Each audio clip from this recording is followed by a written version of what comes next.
I just bought the house next door. You understand. What are you doing in my garage? A voice, shrill and dripping with self-importance, shattered the quiet Saturday morning. I stood there, dumbfounded, a crowbar still clutched in my hand. My own car blocking the exit. How could this be? I had just moved in a week ago. And here was my worst nightmare, a real-life Karen. Right on my doorstep. Demanding I vacate what was clearly my property. Her face was a mask of disdain. Her eyes scanning the garage as if looking for a flaw in my existence. I couldn't help but feel my blood boil. Was she for real? This was my garage. My sanctuary. Now violated by a sense of entitlement I could almost taste. Her name, I would soon learn, was Mrs. Peterson. But everyone in the neighborhood called her the HOA Karen. Her luxury SUV, a gleaming black monstrosity, was parked squarely in the middle of my garage. Its presence an audacious challenge.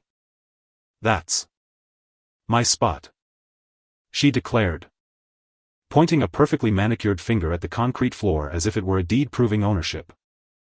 The HOA regulations clearly state that the first garage is for the Peterson family.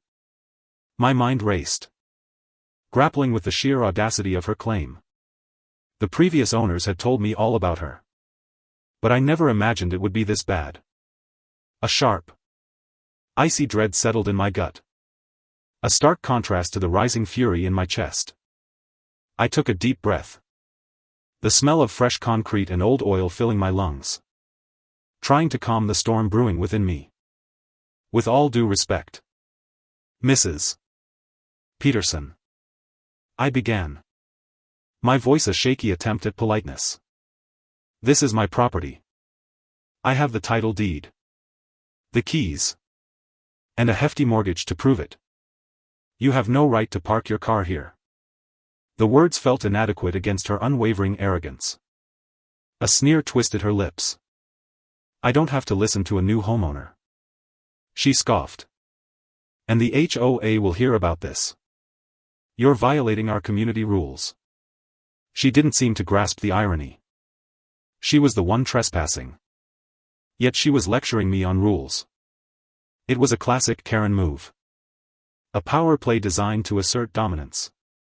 What she didn't know was that I had a plan.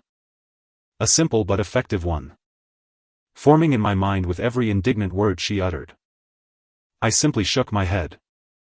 A slow, deliberate movement. You're wrong, I stated. My voice now calm. Deliberate. But since you seem so sure, I'm going to make sure your car is safe until the HOA can come and settle this. She watched, a self-satisfied smirk on her face, as I walked to the side of the garage and retrieved my bolt cutters. Her smile faltered as she saw me snap a heavy padlock onto the large, swinging garage door. Its metallic click echoing the finality of my decision. The lock, a rusty old thing I had found in the corner, was now a symbol of my resolve. What are you doing? She shrieked, her voice a high-pitched wail. You can't lock my car in here. It's illegal. I simply shrugged, the action conveying more defiance than any words could. You said this was your garage. Right, I said, a mischievous glint in my eye. Then it's your car, locked safely in your garage. I'm just helping you out. Her face, once a mask of smug assurance, contorted into a mask of pure, unadulterated fury. She pounded on the door, her screams of protest echoing in the quiet neighborhood. But I stood my ground. My heart was pounding like a drum. A mix of fear and exhilaration. I couldn't believe I had just done that. For the next 7 days, my garage became a prison for her black SUV. The sounds of her banging and yelling faded after the first day, replaced by a tense silence punctuated by the occasional call from her husband or a neighbor. I received a barrage of angry emails and phone calls. Threats of lawsuits and HOA fines. I ignored them all, choosing instead to focus on unpacking and setting up my new home. I even put up a small, hand-painted wooden sign on the garage door. It read, in bold letters, "My garage. My rules." It was a small act of defiance, but it felt monumental. The tension in the air was palpable. A heavy blanket of quiet animosity that settled over the neighborhood. I felt like I was in a movie. A real-life showdown with a villain. I knew I had to be careful. But I also knew I was right. This was my property. My home. And I wouldn't let anyone, not even a self-proclaimed HOA queen, take it away from me. The confrontation with the HOA board was a spectacle. Mrs. Peterson, her face a blotchy mess of indignation, stood before the board. A cascade of accusations spilling from her lips. She ranted about my supposed illegal imprisonment of her vehicle, my blatant disrespect for community regulations, and my hostile and unneighborly behavior. Her words were a twisted tapestry of lies and half-truths, designed to paint me as the villain. But I was ready. I had compiled a folder of evidence, including my property deed, security camera footage of her parking her car in my garage, and a timeline of our interactions. I waited patiently for her to finish, her voice growing hoarse with fury. Before I calmly took my turn, I presented my evidence. The facts speaking for themselves. My voice was steady, calm, a stark contrast to her hysterical outbursts. I explained how I had simply locked my garage, which happened to contain a car that was trespassing. My final point was simple: I have the right to secure my property. The HOA regulations do not supersede the law. The board members exchanged a glance. The chair, a weary-looking man named Mr. Thompson, cleared his throat. Then came the twist.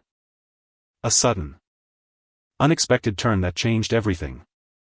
A quiet, unassuming woman from the back of the room, someone I had never seen before, stood up.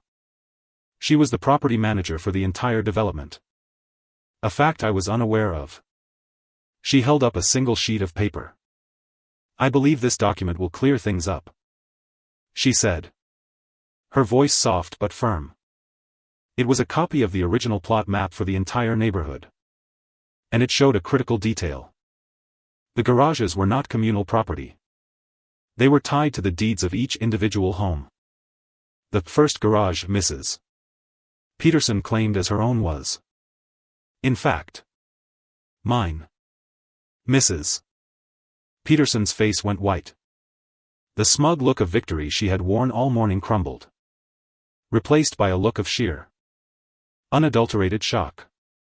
The realization that she had been wrong all along, that her entire argument was built on a lie, hit her like a physical blow.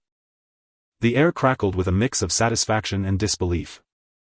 The board's decision was swift and brutal for Karen. They ruled in my favor. Of course, my actions were deemed justified. My right to secure my property was upheld.